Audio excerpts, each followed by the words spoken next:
मेरी बीवी 6 महीने के काम के टूर से अपने बॉस के साथ वापस आई और पता चला कि वह गर्भवती थी। जब मैंने गुस्से में उससे ये पूछा तो वह मुस्कुराई और बोली, मैं ये सब अपने करियर के लिए भी कर रही हूं। अगर किसी को शिकवा करना है तो खुद से करो कि तुम में कोई महत्वाकांक्षा नहीं है। यहां तक कि अगर हमारे बच्चे होते भी तो तुम उन्हें पाल नहीं पाते। मेरी बीवी ने मुझे तलाक के लिए 20 लाख रुपए ऑफर किए, लेकिन मैंने बिना झिझक उस पैसे को ठुकरा दिया। लियुरुआन कोई पछतावा नहीं। जिस दिन वो वापस आई मैं फूल की दुकान गया और एक बड़ा गुलदस्ता जूलियट गुलाब का लिया, फिर सीधे एयरपोर्ट चला गया। पता चला कि लियुरुआन ने हमारी कंपनी वाला प्रोजेक्ट लिया है। कई बड़े अधिकारियों ने उसे स्वागत करने के लिए बाहर आए। हम इतने देर तक इंतजार करते रहे कि हमारी टांगें सुन्न हो गई। तभी मेरी नजर एक खूबसूरत कोट पर पड़ी। मैंने अपना हाथ जोर से हिलाया और अपनी पत्नी का नाम पुकारा, लेकिन जब हमारी नजरें मिली तो मेरी मुस्कान थम गई। महीनों बाद उसे देखकर लियुरुआन में वही शांत और गरिमामय अंदाज था, लेकिन जब उसने नीचे देखा तो मैंने ध्यान दिया उसका पेट फूला हुआ था। मेरे साथ खड़े अधिकारी तुरंत चुप हो गए और मेरी ओर देखने लगे। जानू, ये तुम हो? मैं अपना वाक्य पूरा करने से पहले ही हमारी कंपनी के सीईओ योसोन लांग लियुरुआन के पीछे से निकलकर आगे आ गए। उन्होंने आराम से उसका कंधा थाम लिया और धीरे से कहा, अभी भी मिचली लग रही है। मैं तेरे लिए कुछ अचार वाले आलू बुखारे ले आया हूं। मिचली? अचार वाले आलू बुखारे? मैं हैरानी से लियुरुआन को देखने लगा। ये क्या चल रहा है? याओ सेनलैंड ने हल्की निराशा के साथ कहा, अयांग खुद ही देख लिया होगा तुझे। लियुरुआन 5 महीनों से ज्यादा गर्भवती है और वो अब ठीक नहीं चल रही है। लियुरुआन 6 महीने से बाहर थी, लेकिन उनमें से 5 महीने गर्भावस्था के कारण थे। यांग सबके सामने साफ कर रहा था कि मेरी बीवी ने मुझे धोखा दिया है और ऊपर से उसके पेट में किसी और का बच्चा पल रहा है। मुझे उसकी खुशमिजाज आवाज तुरंत सुनाई दी। क्या इंतजार कर रहे हो? और डिप्टी डायरेक्टर लियू को बधाई दो। इस प्रोजेक्ट का मुनाफा हमारी कंपनी के आधे साल के नतीजों के बराबर है। बाकी डायरेक्टर उसकी तरफ टूट पड़े और कोई मेरे तरफ धक्का दे बैठा। लियू रुए लोगों की तारीफों से घिरी हुई थी, जबकि मैं जो गुलाबों का गुलदस्ता लिया था वो जमीन पर गिर गया और रेत जैसा हो गया। मुझे नहीं पता किसने कहा, चलो डिप्टी डायरेक्टर लियू के लिए आज रात स्वागत डिनर करते हैं, लेकिन लियू रुए ने मना नहीं किया। माफ करना, लंबा सफर था और मैं थोड़ा थक गई हूं। बाकी बच्चा को भी आराम चाहिए, मैं घर लौट रही हूं। जब मैंने ये सुना तो दिल में उम्मीद जग गई। शायद उसने नहीं भूला कि आज हमारा 5वां शादी की सालगिरह। और रुका, एंग तुम पहले जाकर आराम कर लो। जब मैं ठीक हो जाऊंगा तब हम शांति से अपनी बात करेंगे। फिर रुआन याओ सेनलांग की कार में बिना पीछे देखा चढ़ गया। मेरे दिल में गहरा दर्द उठ रहा था। मैं बस वहीं खड़ी रही, जमीन पर बिखरे फूलों की पंखुड़ियों को घूरते हुए सोच रही थी। डिप्टी डायरेक्टर लियू के पद के बारे में। लियुरुआन को फिर से प्रमोशन मिला था। जब से वो कंपनी में आई है उसकी तरक्की मेरी तुलना में बहुत तेज रही। टीम लीडर, सुपरवाइजर, डायरेक्टर और अब डिप्टी डायरेक्टर। मैंने देखते देखा हमारे बीच की दूरी बढ़ती गई, स्टेप बाय स्टेप, जब तक कि अभी जब वो फिर से प्रेग्नेंट है। मुझे एक साल पहले याद आया, जब लियुरुआन को पता चला कि वो प्रेग्नेंट है तो वो पैनिक कर गई थी। उसने मुझे कॉलर पकड़कर टोक दिया था, एकांक, तुमने ये सब सोच समझ कर किया है। मत सोचो तुम बच्चा लेकर मुझे फंसा लोगे। मैंने उसे बताया कि मैंने हमेशा उसकी जन्म नियंत्रण की सलाह का कड़ाई से पालन किया है और शायद ये बच्चा बस किस्मत का तोहफा है। उसी समय मेरी माँ बहुत बीमार थी और मरने से पहले अपने पोते को देखना चाहती थी। मैंने उनसे कहा कि बच्चे को रखो, पर लियुरुआन ने फिर भी गर्भपात की गोलियां ले लीं और बच्चा खो गया। जब मेरी माँ को पता चला तो वह रोई और मुझे डांटा कि मैं बेकार हूं, अपने ही बच्चे की रक्षा तक नहीं कर सकती। उसी रात उनकी मौत हो गई। यह सब मेरे लिए बहुत बड़ा झटका था और मैं लंबे वक्त तक उदास रही। शायद लियुरुआन को भी कुछ ग्लानि हुई, क्योंकि उसी दिन अचानक वो आकर अपनी बात समझाने लगी। काम बहुत मुश्किल है और प्रमोशन का दबाव काफी होता है। ये बच्चा बिल्कुल बुरा टाइम पर आया। अरे 1-2 साल और रुक जाओ, बाद में बच्चे होंगे। शादी के 5 साल बाद उसने अपनी सारी एनर्जी काम में लगा दी और मैं घर संभालने की कोशिश करता रहा ताकि उसे ध्यान भटकाए बिना सब सही रहे। घर का हर नुक्कड़ मैंने खुद सजाया, क्योंकि लियुरुआन को चमकदार चीजें पसंद थीं। मैंने इटली से एक खास हाथ से बनी क्रिस्टल लैंप मंगवाई, क्योंकि उसे बाहर का खाना पसंद नहीं था। मैंने खुद वीडियो देखकर खाना बनाना सीखा। हर साल की सालगिरह, वैलेंटाइन डे और उसके जन्मदिन पर मैं उसे सरप्राइज देता था, लेकिन मुझे वापस मिला सिर्फ उसका ठंडा और तिरस्कार भरा नजारा। अरे, मैं ऐसे जश्नों में ज्यादा नहीं फंसता, तुम्हें यह सब झेलने की जरूरत नहीं है। लियुरुआन ने कहा था कि उसे अपनी लव लाइफ सोशल मीडिया पर शेयर करना पसंद नहीं है और मैं उसके प्रोफाइल पर कभी नजर नहीं आया था, लेकिन उस रात मैंने देखा उसने कुछ पोस्ट किया था।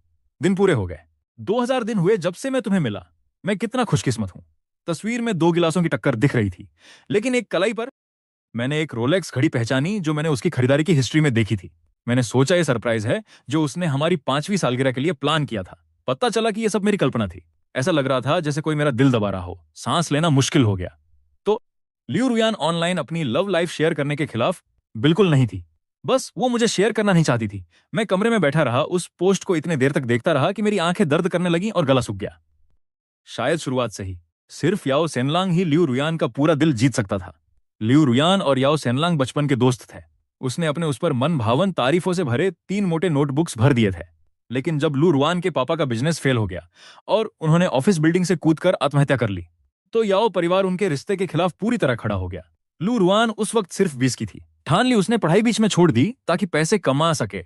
मॉडलिंग की रेस्तरां में बर्तन धोए और बार में ग्राहकों का साथ भी दिया। वहां तरह तरह के लोग आते थे और अपनी खूबसूरती के चलते गुयान जल्दी ही कुछ खतरनाक लोगों की नजर में आ गया। उसी दिन मैं डिजाइन स्टूडियो जा रहा था, कुछ प्लान देखना था। तभी गली में लू रुआन को लड़खड़ाते हुए देखा। नशे में धुत धराशायी होने वाली थी और कुछ घटिया लड़के उसके गिरने का इंतजार कर रहे थे ताकि मौका पाते ही कुछ कर सकें। मैं बिना सोचे समझे आगे बढ़ा और उसे संभाल लिया। ठीक हो, अस्पताल चलूं?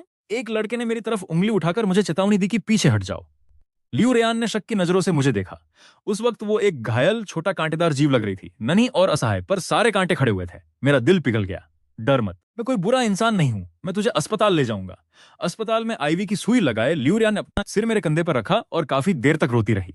उसने मुझे अपने परिवार के बारे में बताया, वो सपने जो वह पूरे नहीं कर पाई थी और अपने दिल के दर्द। अगले दिन जब उसकी हैंगओवर खत्म हो गई तो उसने मुझसे पूछा कि क्या मैं उसे शादी करने को तैयार हूं। बाद में ही पता चला कि उसी दिन याओ सेनांग की सगाई किसी और से हो रही थी। मैं हमेशा सोचता था कि हमारी मुलाकात और साथ आना किस्मत का तोहफा था, लेकिन आखिर में ये बस एक बचाव था जो उसने गुस्से में निकाला था, एक अस्थायी सहारा जब वो याओ सेनांग से अपने रिश्ते में दुखी थी। मैं पूरी रात ऐसे ही जागा रहा, दिमाग न्यू रुयान की हर बात से भरा हुआ था। अगली सुबह मैंने सूजी और लाल आंखों के साथ कंपनी जाना पड़ा। मैं पूरे रात यही सोच रहा था पर कोई नतीजा नहीं निकला था और सीधे उससे बात करना चाहता था कि मैं उसके लिए वास्तव में क्या मतलब रखता हूं। जब मैं डायरेक्टर के ऑफिस पहुंचा तो उसका मेल असिस्टेंट सनचेन मुंह बनाते हुए मेरा रास्ता रोक लिया। बॉस, डिप्टी डायरेक्टर लू जनरल मैनेजर के साथ मीटिंग में है, आप अंदर नहीं जा सकते। उसकी नजरें घृणा से भरी थीं। मैं रुक गया और अपने मुट्ठियों को दबा लिया, अपने उबलते जज्बातों को काबू में रखने की कोशिश करते हुए मैंने पूछा, डिप्टी डायरेक्टर लियू को फुर्सत कब मिलेगी? सनचेन ने बाजू बांधे और दरवाजे से टिकते हुए कहा, अरे यही तो दिक्कत है, आज उनकी एक भी फुर्सत की घड़ी नहीं है। बॉस, मेरी सलाह है, इस मामले में थोड़ा चालाक बनो।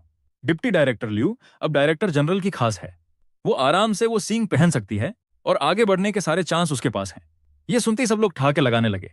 कोई भी आम लड़का ऐसे बात पर चुप नहीं रह सकता। खून सिर तक चल पड़ा और मैं खुद को रोक ना पाया, बिना झिझक सनचेन को मुक्का मार दिया। फिर से बोलो जो अभी कहा था।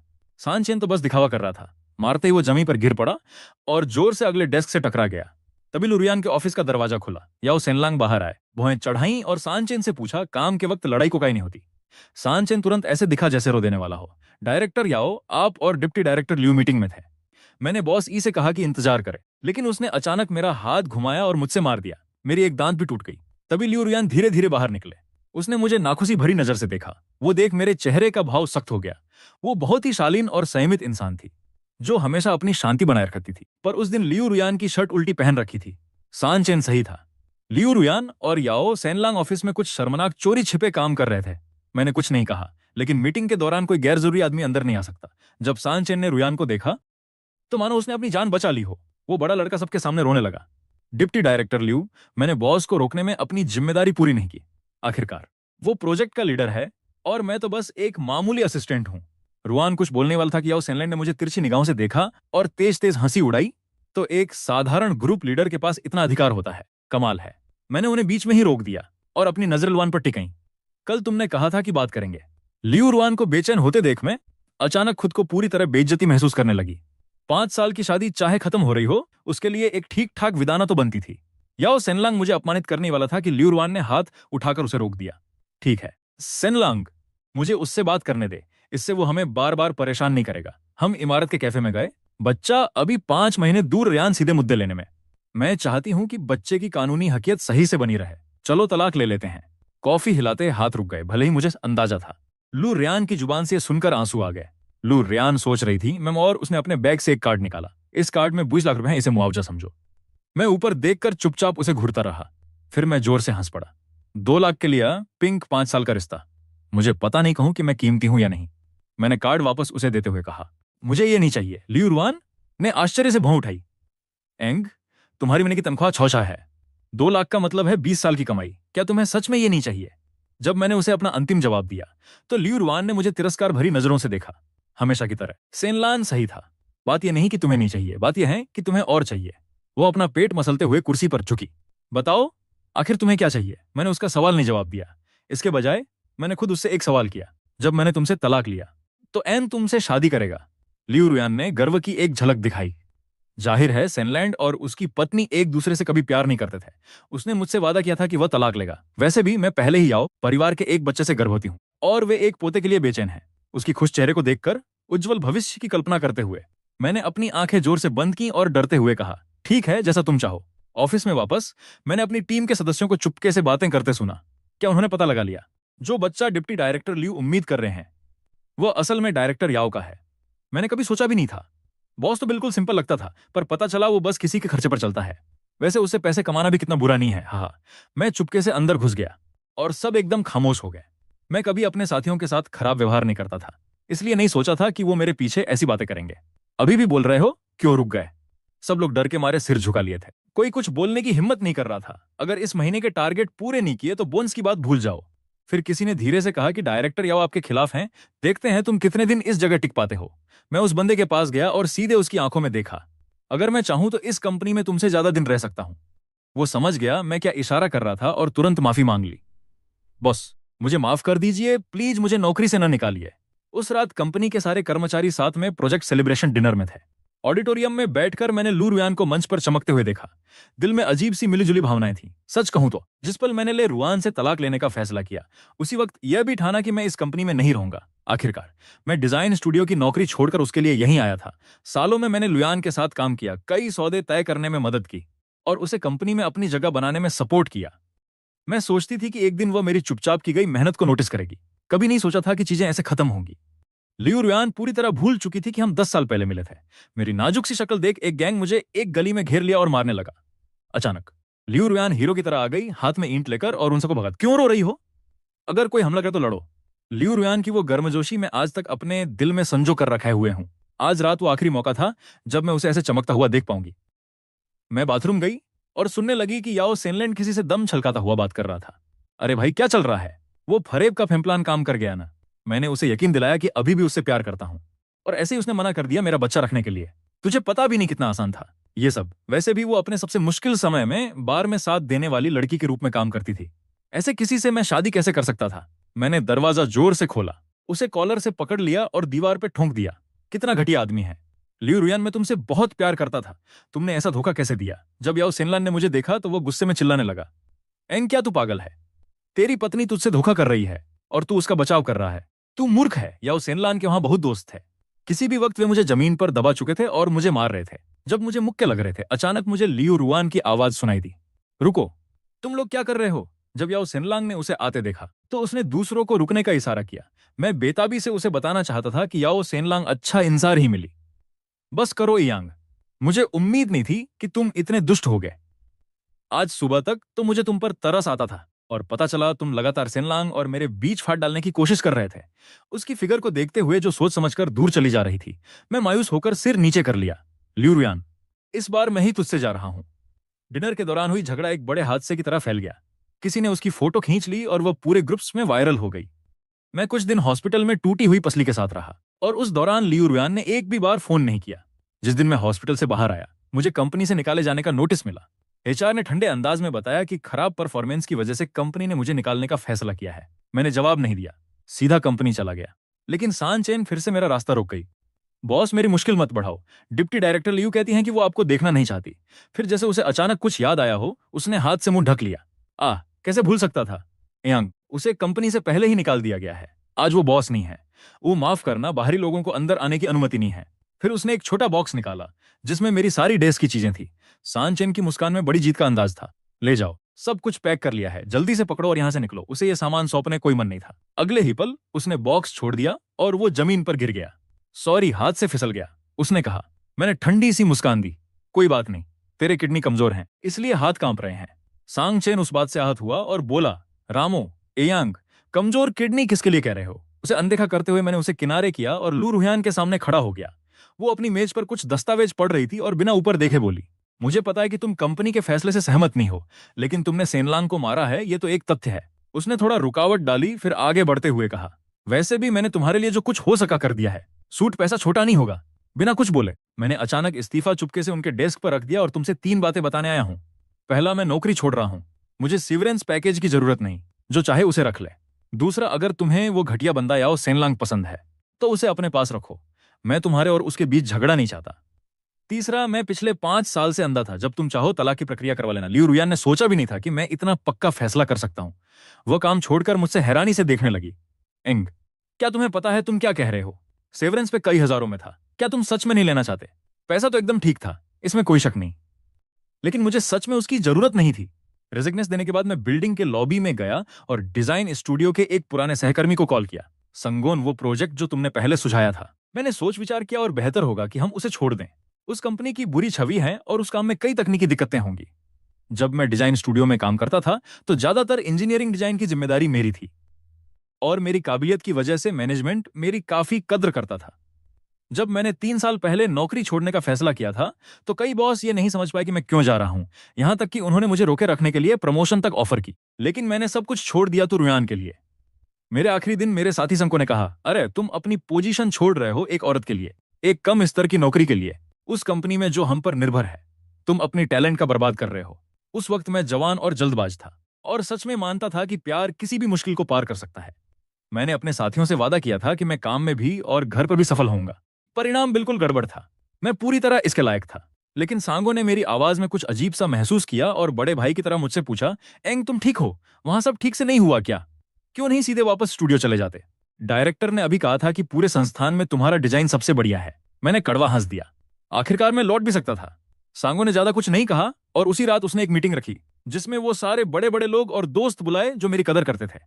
कुछ घूंट पीकर, माहौल में बहक कर मैंने उन्हें हाल ही में हुई सारी बातें बता दी।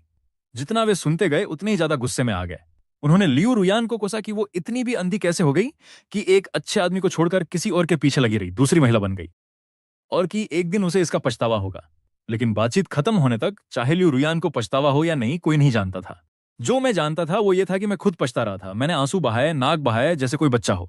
आखिर में मेरे पुराने बॉस ने मेरी पर्सनल फालतू बातें सुलझाई और मुझे अगले सोमवार ऑफिस आने को कहा। सैलरी वही, पोस्ट वही। उत्साहित होकर दोनों ने एक और ड्रिंक मढ़ ली। जब मैं घर पहुंचा तो आधी रात टल चुकी थी।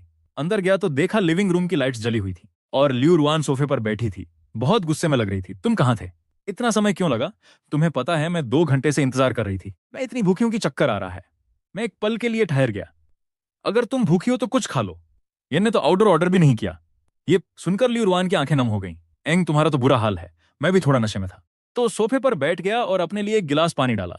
लियू रुआन समझ गई कि ये उसके लिए है और अपना हाथ बढ़ा दिया, पर मैं ही तो था जिसने ये उसके मुंह तक पहुंचाया था। वो गुस्सा हो गई। पहले के दिनों में मैं उसे रानी की तरह ट्रीट करता था। घर आते ही उसके पैर में चप्पल पहनाता और उसकी पसंद के सारे पकवान बनाता था। लियू रुआन आमतौर पर अपनी जिम्मेदारियों की वजह से देर से घर आती थी, इसलिए हर रात मैं मेज पर शहद डालकर एक गिलास पानी रख देता था। थोड़ी देर बाद आखिरकार उसने मुंह खोलना माना। खैर, जाकर रसोई में कुछ बना के ला, मुझे भूख लगी है। मैं उसे थोड़ी देर तक देखता रहा। फिर उसने फिर से कहा, क्या कर रहे हो? यहाँ क्या खड़ा हो तुम? गर्भवती औरत को भूखा नहीं रहना चाहिए, पता है। उनके चेहरे की उस नमी को देखकर जैसे उन्हें सब कुछ लेना आता हो। अचानक उन सालों में जो कुछ भी मैंने किया था सब बेतुका लगने लगा। मैं थोड़ी देर रुका, लेकिन आखिरकार मैं उठ खड़ा हुआ। लियू रुएन का चेहरा नरम पड़ा और उसने कहा, इतनी देर हो गई है, बस कुछ आसान बनाओ। मीठे और खट्टे सॉस में सुअर का मांस और बांस के कांटे, और खाने का स्वाद बढ़ाने के लिए खूब मसाले डालना मत भूलना। लेकिन तब उन्हें समझ आया कि मैं रसोई की तरफ नहीं बल्कि बेडरूम की तरफ जा रहा हूं। लियू रुएन गुस्से में खड़ा हो गया। एंग, ये क्या मजाक है? मैंने बस जोर से दरवाजा बंद कर दिया। उस रात मैंने आराम से सोया। तब से मैंने उस रिश्ते को छोड़ देने का फैसला किया।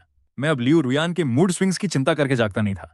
ऑफिस में उसे या उस सेनलांग के साथ फ्लर्ट करते देखकर मैं दर्द में डूबता भी नहीं था। अगले दिन मेरी हल्की सिरदर्द के साथ नींद खुली। जब मैं कमरे से बाहर निकला तो देखा रुयान अभी भी लिविंग रूम में गमगीन बैठी थी, लेकिन मेज पर कुरोस और सेंचुरी अंडा और सुअर के मांस वाला चावल का दलिया रखा था। वो फोन पर धीरे से बोल रही थी, धन्यवाद सेनलांग, तुमने जो नाश्ता भेजा है वही मैं चाहती थी। पर मुझे साफ याद था कि लियू रुयान कभी सेंचुरी अंडा नहीं खाती। फोन काटते ही उसने वैसे ही मुझे आज्ञा दी, रसोई में जाके मेरे लिए फ्रेंच टोस्ट सॉसेज बना दो, मुझे भूख लगी है। अचानक मुझे ये मजेदार लगा। उसे अभी तक नहीं समझ आई थी कि मैं वो सब इसलिए करता था क्योंकि मैं उससे प्यार करता था, ना कि खुद को नीचे दिखाने के लिए। मेज पर काफी कुछ चाहो खा लो। लियू रुयान ने उस जवाब की उम्मीद नहीं की थी और उसने गिलास जोर से पटक दिया। इंग, बस करो अब। ठीक है, बात यह है, जब मैं किसी से प्यार करता हूं तो सब कुछ देने को तैयार रहता हूं बिना शिकायत के।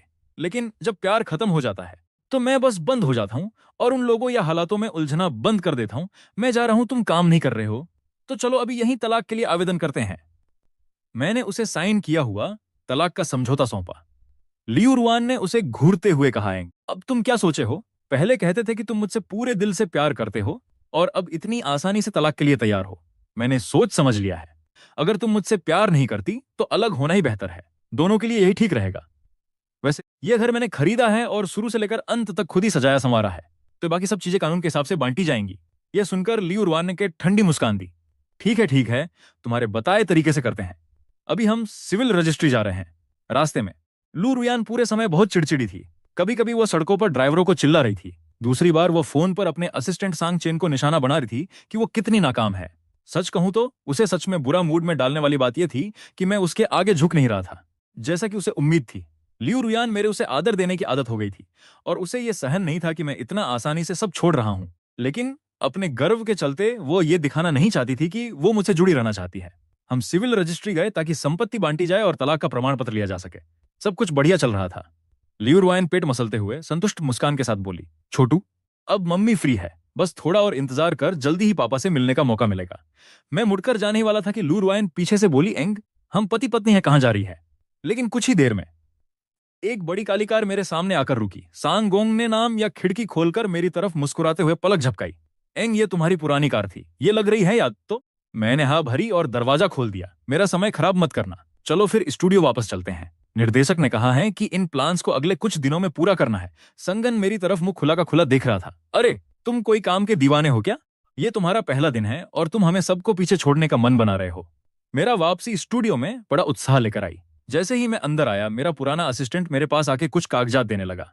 डायरेक्टर, ये प्रोजेक्ट पिछले साल शुरू हुआ था, लेकिन मैनेजमेंट डिजाइन से खुश नहीं था और ये रुका हुआ था। अब जब आप वापस आ गए हैं तो ऊपरी अफसर चाहते हैं कि आप इसे खुद संभालें। मैंने कागजात लिए और शांति से सिर हिलाया। ठीक है, मैं इस हफ्ते मैनेजमेंट से बात करता हूं। डायरेक्टर, आज रात कई कंस्ट्रक्शन कंपनीज आपको डिनर पर बुलाना चाहती हैं। क्या आप जाने वाले हैं या मैं सीधे मना कर दूं? जब मैंने ये सुना तो मैंने संजू की तरफ देखा, जो कान से कान तक मुस्कुरा रहा था। मैनेजमेंट आपकी बहुत तारीफ करता है। जैसे ही उन्होंने सुना कि आप वापस आ रहे हैं, खबर फैल गई कि स्टूडियो एक बड़े शख्सियत का स्वागत करने वाला है। उन्होंने आपके सभी अवार्ड्स और बड़े प्रोजेक्ट्स तक गिनाए। ये सब बस आपके लिए बनावट है। जो कंपनी हम पर निर्भर हैं, वे तो फटाफट आपको मिलना चाहती हैं। सच कहूं तो मैं तो बस चुपचाप अपना काम करना पसंद करता हूं और उन झूठे डिनर्स में जाना ठीक नहीं समझता। मैं बिल्कुल मना करने ही वाला था, तभी मैंने लिस्ट में एक कंपनी का नाम देखा जिसे मैं पहचानता था। मैं वो इंसान हूं जो कर्ज नहीं भूलता, और अगर कोई मेरी बुरी करता है तो मन में ठंडा नहीं बैठा जब तक बदला ना ले लूं। तो मैंने लिस्ट उठा ली और कहा, ठीक है, आज रात हम बाहर खाना खाने जा रहे हैं। मुझे इन कंपनियों को फिर से देखना है। उस रात जब मैं प्राइवेट रूम में गया तो मैंने याओ सेन लैंग और लू रुयान को मुझे हैरानी से घूरते हुए देखा। ये डिनर मेरी पुरानी कंपनी ने आयोजित किया था, तो मैं मिलने जरूर गया, लेकिन तुरंत ही लू रुयान उठा पेट बार करके और मुझे डांटना शुरू कर दिया। संग चेन, उसका असिस्टेंट, मेरे सामने आ गया। साफ दिख रहा था कि वो मुझे रोकना चाहता है। याओ सेनलांग बाकी टॉप अफसरों के सामने ताने भरी हंसी मारी और अपना चेकबुक मेज पर फेंक दिया जैसे वो सबसे बेहतर हो। मुझसे पूछा कि मुझे कितने पैसे चाहिए। एल रुआन का चेहरा सीधा खराब हो गया। मेज पर बैठे बाकी लोग याओ सेनलांग को खुश करने की कोशिश कर रहे थे, जैसे ही वे मुझे प्राइवेट रूम से बाहर निकालने ही वाले थे। संग को अंदर आया। याओ सेनलांग तुरंत उठकर उसका स्वागत करने लगा। संग थोड़ी देर हिचकिचाया, फिर अपनी उंगली से मुझे इशारा किया। इसके बाद सबकी हालत ठहरी सी हो गई। लियू रुयान ने तो बिल्कुल यकीन न करते हुए पूछा। सांगोन माहौल की तनावट को नोटिस किए बिना मेरे लिए एक गिलास शराब ले आया। जब उसने बात छेड़ी तो सांगोन अपना गुस्सा रोक नहीं पाया। मेज पर एक गहरी खामोशी छा गई। सांगोन ने भी पूछा, हाँ, वो औरत तो सबसे खराब है। बॉस, आप सच में आगे का बड़ा आदमी हो। मैं तुम्हारे नाम एक पीऊंगा। मैं हिम्मत नहीं कर पाया कि पी सकूं, और उसने हाथ हिलाकर मुझसे पूछा कि असल में क्या चल रहा है। मैंने गिलास रख दिया और ठंडी मुस्कान के साथ कहा, वो बड़ी पेट वाली औरत जो वहां है मेरी एक्स वाइफ है, और जो उसके साथ है वही वो शख्स है जिसने मुझे धोखा दिया। संगोन का मुंह हैरानी से चौड़ा हो गया। उन शब्दों पर तो बाकी सब भी डर के मारे सिर झुका गए। कोई कुछ कहने की हिम्मत नहीं कर रहा था। याओ सेनलांग ने अपने गिलास को मजबूती से पकड़ लिया। कुछ देर बाद उसने गुस्सा दबाते हुए खड़ा हुआ, जबरदस्त मुस्कान दी और एक ही बार में अपनी शराब पी ली। कंपनी के सीईओ का मुझसे सार्वजनिक माफी मांगना भी एक बड़ी बात थी, लेकिन मेरे सीने में जो कड़वाहट थी वो अभी भी नहीं गई थी। आधी मुस्कान के साथ मैंने कहा, डायरेक्टर याओ, ये सही तरीका नहीं है। जो आपके लोग मेरी जबरदस्ती सेलिब्रेशन डिनर में हुए, उसे कुछ गिलास शराब से ठीक नहीं किया जा सकता। सही कहा ना? सांगोन अब और सह नहीं पाया और मेज पर जोर से मुक्का मारा। याओ सेनलांग ने गुस्से में दांत पीसे और मुझसे कुछ देर तक घूरता रहा। फिर उसने अपना गिलास नीचे गिरा दिया। फिर बिना कोई बात कहे याओ सेनलांग ने अपने ही चेहरे पर थप्पड़ मारा। थप्पड़ों की तेज आवाज प्राइवेट रूम में अजीब तरह से गूंज रही थी। लियू रुआन की आंखें भर आईं और उसने मुझसे पूरी नफरत से देखा। अचानक उसने जोर से मेज पे अपना हाथ मारा और खड़ी हो गई। याओ सेनलांग का हाथ रुका नहीं। मैंने उसे ठंडे अंदाज में देखा। पुरानी कंपनी के ज्यादातर कॉन्ट्रैक्ट्स स्टूडियो के साथ काम करने पर निर्भर थे, इसलिए वो मुझसे दुश्मनी नहीं कर सकता था। लियू रुआन बिल्कुल हक्का बक्का हो गई, हाथ मुंह पर रखकर बाहर भागी।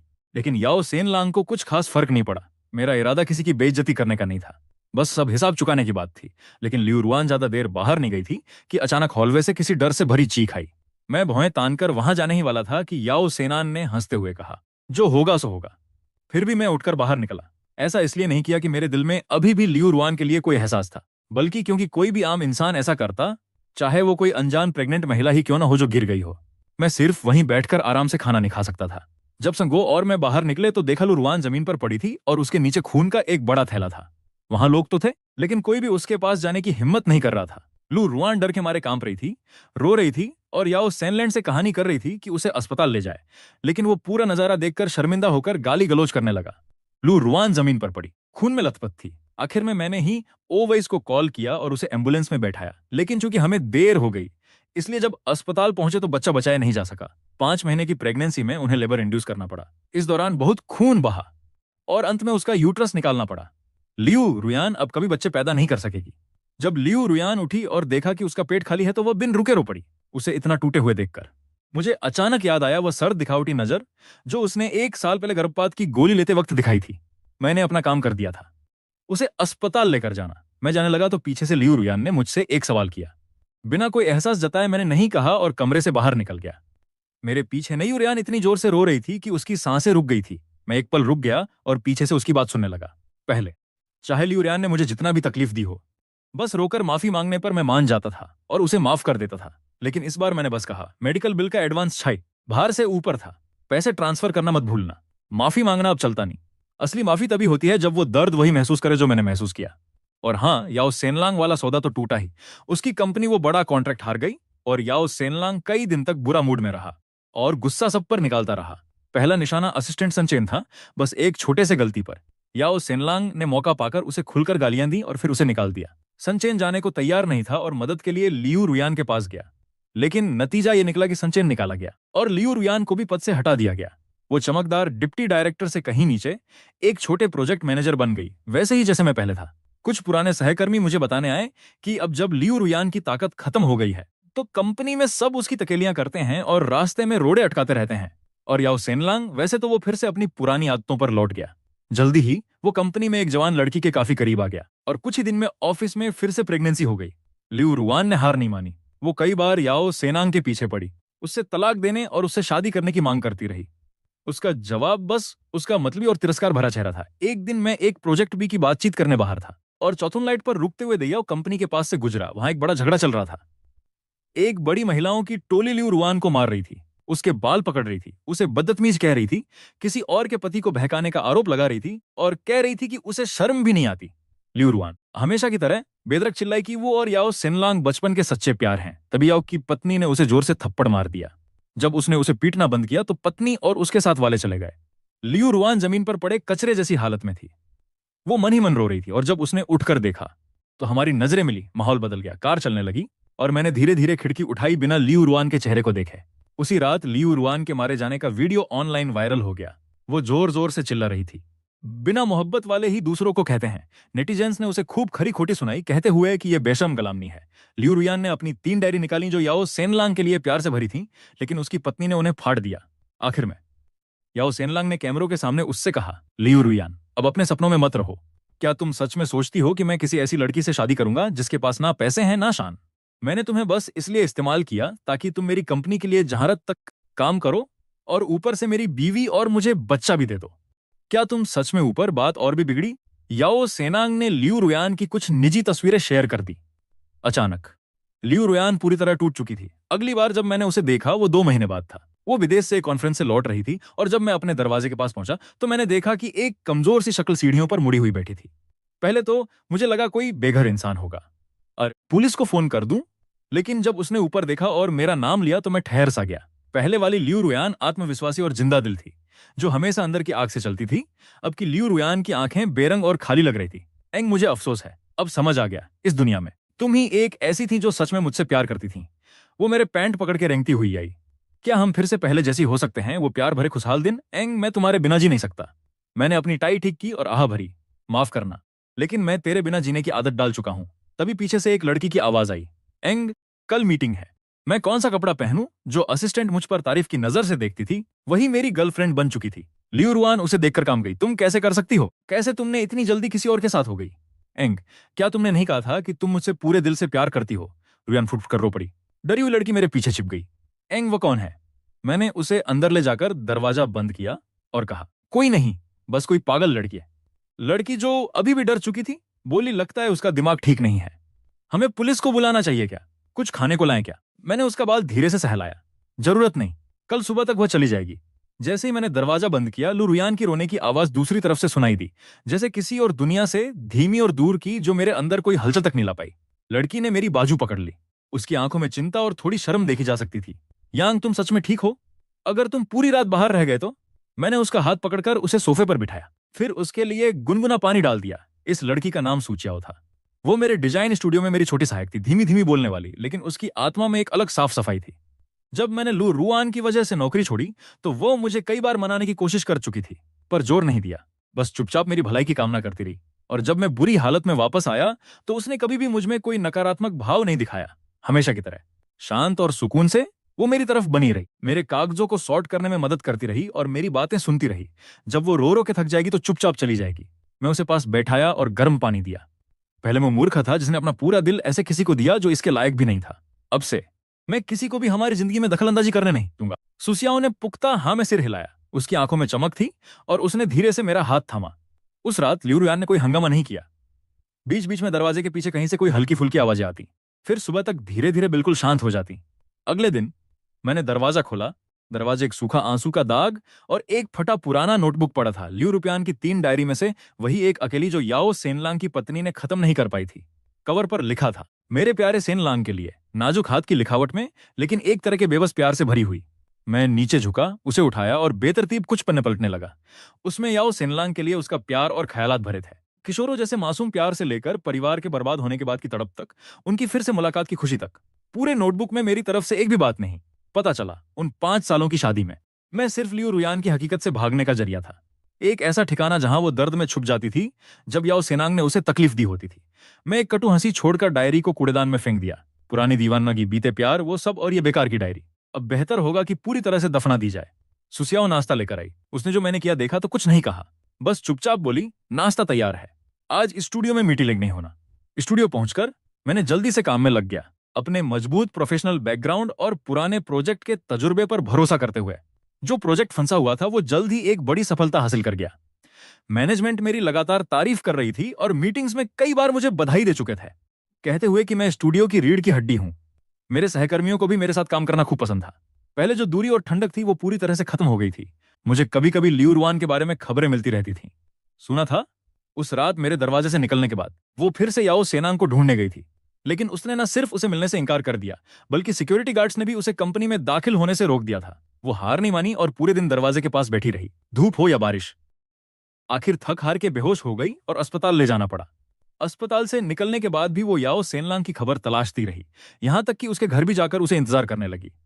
याओ की पत्नी ने अपने लोगों को भेजा जो उसे बेरहमी से अपमानित करने लगे और पुलिस में भी रिपोर्ट करवा दी। इन सब के बाद लू रुयान हर जगह सबके लिए हंसी का पात्र बन गई। लोग उसे उंगली दिखाते, उसे बदतमीज कह के कोसते और कहते कि यह सब उसके लिए सही था। और तो और जब कंपनी को इस सब बातों का पता चला तो वो ऐसे ही बाहर कर दी गई। ना नौकरी, ना बचत, ना बच्चा, ना याओ सेनलैंड से कोई सुरक्षा। लियू रुआन की जिंदगी पूरी तरह बिखर गई थी। उसने अपनी सारी कीमती जेवरात बेच दी, एक छोटी जर्जर कमरा किराए पर लिया और तरह तरह के छोटे मोट काम करके गुजारा करने लगी। स्मार्ट और आत्मविश्वासी डिप्टी डायरेक्टर लियू अब एक टूट चुकी महिला बन गई थी जिसे सब लोग टालते थे। एक बार मैं सुआओ के साथ सुपरमार्केट गया था तो कहीं लियू रुआन को दरवाजे पर देखा। वो पुराने फटे पुराने कपड़े पहने थी, बाल उलझे हुए, चेहरा पीला और थका हुआ दिख रहा था और वो झुकी हुई किसी फेंकी हुई सब्जी की पत्तियां उठा रही थी। कहते हैं कि वो एक छोटे से पास वाले रेस्टोरेंट में बर्तन धोती थी, दिन के 10 घंटों से ज्यादा। फिर भी मजदूरी बहुत कम थी। सुशियाओ ने उसे देखा और अपने आप मेरे हाथ को कसकर पकड़ लिया। कुछ ऐसा फुसफुसाया जो मुझे सुनने की जरूरत नहीं पड़ी समझने के लिए। मैं उसकी नजरों का पीछा किया। मेरा दिल कुछ भी महसूस नहीं कर रहा था, जैसे किसी अनजान शख्स को देख रहा हूं। लियू रुआन ने भी ऊपर देखा और हमारी नजरें मिली। उसकी आंखों में जटिल भाव थे, शर्म, हार मान लेना और एक हल्की सी गुहार। फिर वो खड़ी हुई और हमारे पास आ गई। दिन बीतते गए। सुचाओ और मैं एक दूसरे से और भी ज्यादा प्यार करने लगे। मैं वो आदमी नहीं रहा जो लियू रुआन के इर्द गिर्द घूमता था। उसे खोने से डरता था। मैं फिर से खुद था, आत्मविश्वासी, शांत और स्थिर। मैं उसे मूवी देखने ले जाता, पार्क में साथ घूमने ले जाता, उसके पसंदीदा स्नैक्स ट्राई करने ले जाता। मैं उसके जन्मदिन और हमारी सालगिरह ढंग से याद रखता। मैं उसे छोटे छोटे सरप्राइज देता, और जब उसे काम में परेशानी होती तो धैर्य रखकर मदद करता। स्टूडियो का प्रोजेक्ट बिना किसी रुकावट के आगे बढ़ा और जल्दी पूरा हुआ, जिसे क्लाइंट ने भरपूर तारीफ की। मैनेजमेंट ने मेरा प्रमोशन किया और मुझे रेज दी। मुझे स्टूडियो में डिप्टी डायरेक्टर ऑफ इंजीनियरिंग बना दिया, साथ ही मेरा अपना ऑफिस भी दिया।